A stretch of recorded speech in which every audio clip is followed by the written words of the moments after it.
Je suis aujourd'hui au musée Malraux où se tient en ce moment et jusqu'au 5 mars prochain l'exposition temporaire météorologique, un ensemble d'œuvres autour des météores, éléments climatiques tels que le vent, déjà objet de l'exposition précédente, ainsi que la pluie, la rosée ou le brouillard. On va certes parler un peu météo aujourd'hui, mais on va surtout parler art avec la commissaire de l'exposition et directrice du musée Malraux, Annette Odiquet. Bonjour. Bonjour. Météorologique. Fait suite à votre précédente exposition, le vent, cela ne peut être peint. Pourquoi rester dans cette thématique du climat ? Alors c'est en fait moins la thématique du climat plutôt que de la sensibilité des hommes aux éléments du paysage qui sont les plus intemporels, les plus fluides, les plus difficiles à capter. L'exposition estivale, Le vent, cela qui ne peut être peint, évoquait cela, c'est-à-dire cette prise de conscience des artistes depuis l'Antiquité de la difficulté à dire ce qui n'est pas représentable et comment les artistes tout au long des siècles ont trouvé des subterfuges pour représenter cela qui ne peut être peint. Vous faites d'ailleurs un parallèle avec le tableau de Monet qui est à l'entrée de l'exposition. Oui, bien sûr, ce merveilleux tableau qui est effectivement une œuvre qui représente le Parlement de Londres dans la brume. On pourrait parler aussi du tableau de Monet Impression Soleil Levant que nous avons exposé en 2017 et qui a été peint il y a 150 ans pour dire que toutes les œuvres que nous présentons sont des impressions de ces paysages qui,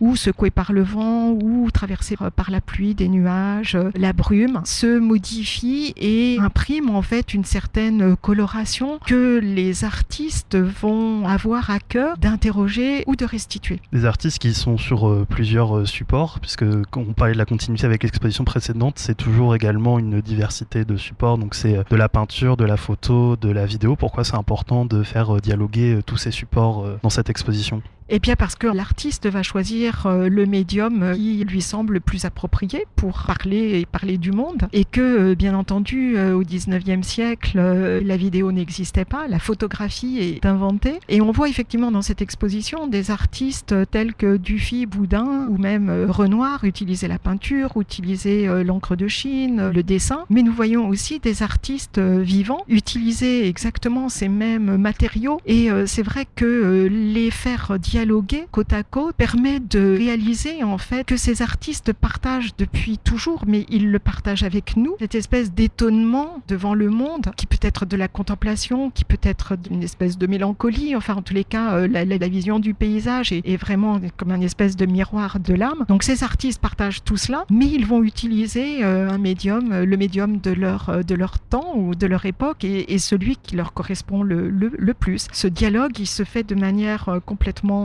fluide, je trouve, au sein de cette exposition. Et vous me disiez, vous aviez construit cette exposition pour qu'elle soit accessible. Pourquoi c'est important ? L'exposition de cet été sur le vent était une exposition où nous avions inséré beaucoup de textes explicatifs puisqu'on embrassait une chronologie qui allait du 4e siècle avant Jésus-Christ jusqu'à maintenant. Autant en fait, dans cette exposition, il y a un texte d'entrée de salle et ensuite on s'est dit mais que raconter ? C'est tellement intuitif. Quand on voit une œuvre de Boudin représenter des nuages tout au long de sa vie et qu'on met à côté une photographie d'un artiste espagnol et qu'il y a une telle, non pas similitude, mais une telle sympathie entre ces œuvres, elle nous touche, elle nous parle immédiatement, il n'y a pas besoin de grands discours. Et c'est en ce sens que il me semble que cette exposition est quelque chose que tout un chacun peut aborder de manière très libre parce qu'elle parle de quoi ? Elle parle de paysage, elle parle de brouillard, elle parle de vent de folie, elle parle de poésie. Quoi de plus poétique que Dufy qui prend sa plume et l'encre de Chine pour faire virevolter des branches d'arbres. On a vraiment un sentiment de paysages qui sont tout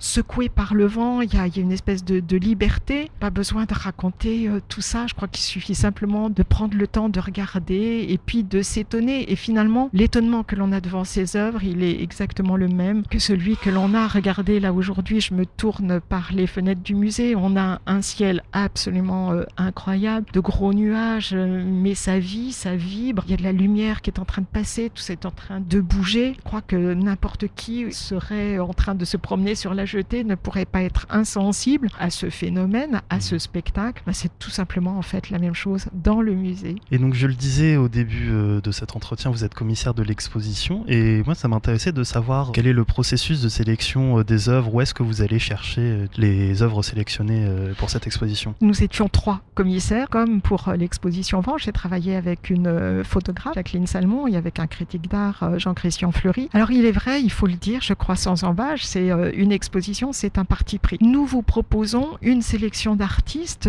dont nous sommes intimement persuadés qu'ils ont fait de belles œuvres qui trouvent écho les unes avec les autres. Comment choisit-on des œuvres? En les voyant tout simplement, en étant touché par elles. Et dans cette exposition, il y a des artistes dont j'ai découvert l'existence il y a seulement 1 mois et demi, mais que les 2 autres co-commissaires connaissaient, de même que j'ai amené moi-même d'autres propositions et une exposition faite à 3 personnes. C'est effectivement une construction faite de sensibilités différentes, mais qui sont aussi complémentaires. En tous les cas, jamais on a eu le moindre doute. On a tout partagé, je veux dire, les mêmes enthousiasmes. Et j'espère que tout ça, le public va pouvoir le goûter sans s'en rendre compte et puis vraiment profiter au maximum de toutes ces œuvres qui sont réunies. Le public, s'il veut venir profiter de l'exposition, vous êtes ouvert quand? Alors nous sommes ouverts tous les jours sauf le lundi, en semaine de 11h à 18h, et nous sommes ouverts de 11h jusqu'à 19h le samedi et le dimanche. Et l'exposition aura lieu jusqu'au 5 mars prochain? Jusqu'au 5 mars, elle est associée à toutes sortes de manifestations et je peux qu'inviter d'aller sur le site du MUMA pour trouver la programmation. Il y aura des visites, des concerts qui accompagnent l'exposition. Merci beaucoup Annette Odiquet d'avoir répondu à nos questions et à très bientôt sur Westrack Radio. À bientôt.